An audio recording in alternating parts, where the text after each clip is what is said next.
جس علم کا سیکھنا انسان کے اوپر جو ہے وہ فرض ہے، وہ علم ہے کہ اب اگر وہ نہیں سیکھے گا تو اس کی وجہ سے حرام میں مبتلا ہو جائے گا۔ جیسے ایک شخص ہے کہ اس نے جو ہے وہ حج پر جانا ہے، تو اب اگر وہ حج کے مسائل نہیں سیکھے گا تو وہ گناہ کر بیٹھے گا، وہاں احرام کی پابندیوں کو جو ہے عمل نہیں کرے گا، تو پھر کئی صورتوں میں اس پہ دم لازم ہو رہا ہوگا، کہیں پہ صدقہ لازم ہو رہا ہوگا، ہو سکتا ہے کہ بعض صورتوں میں اس کا اوپر جو ہے وہ بدنہ بھی جو ہے وہ لازم آ جائے۔ تو اس لیے جو کام آپ کرنے جا رہے ہیں اس سے پہلے اس کے دینی مسائل سیکھنا یہ آپ پر فرض ہے۔ نماز فرض ہو گئی تو اب نماز کے مسائل سیکھیں گے، روزہ جب رمضان کے روزے آ رہے ہیں تو آپ کو روزے کے مسائل سیکھنا ہے، آپ کے پاس اتنا مال و اسباب ہو گیا کہ زکوٰۃ بنتی ہے تو زکوٰۃ کے مسائل سیکھیں گے۔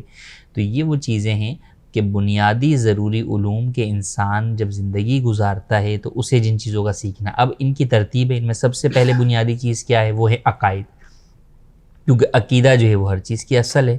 تو اللہ پاک کے بارے میں ہمارا عقیدہ کیا ہونا چاہیے، انبیاء کے بارے میں کیا ہونا چاہیے، فرشتوں کے بارے میں کیا ہونا چاہیے۔ تو یوں جتنے بھی بنیادی عقائد اسلام ہیں ہمیں وہ معلوم ہونے چاہیے۔ پھر اس کے بعد ہم جب ارکان اسلام میں آتے ہیں تو نماز ہے، نماز ہر ایک کے اوپر جو ہے وہ لازم ہے اور دن میں 5 وقت لازم ہے، تو اب اس کے مسائل سیکھنا جو ہے وہ ضروری ہیں۔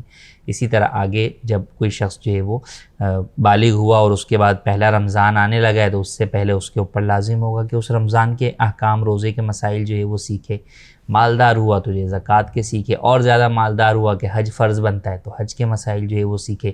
کاروبار کرنے جا رہا ہے تو کاروبار کے مسائل سیکھے، جاب کرنے جا رہا ہے تو اجارے کے اور جاب کے مسائل جو ہے وہ سیکھے۔ تو یوں زندگی کے اندر جس چیز کی طرف بڑھتے چلے جاتے ہیں اس سے متعلق دینی احکام سیکھنا ہم پر لازم ہوتا ہے۔ وہ بنیادی ضروری دینی احکام کہ جن کو جان کر ہم گناہ سے بچ کر وہ کام جائز طریقے سے شریعت مطہرہ کے بتائے ہوئے طریقہ کار کے مطابق کرنے میں کامیاب ہو سکیں۔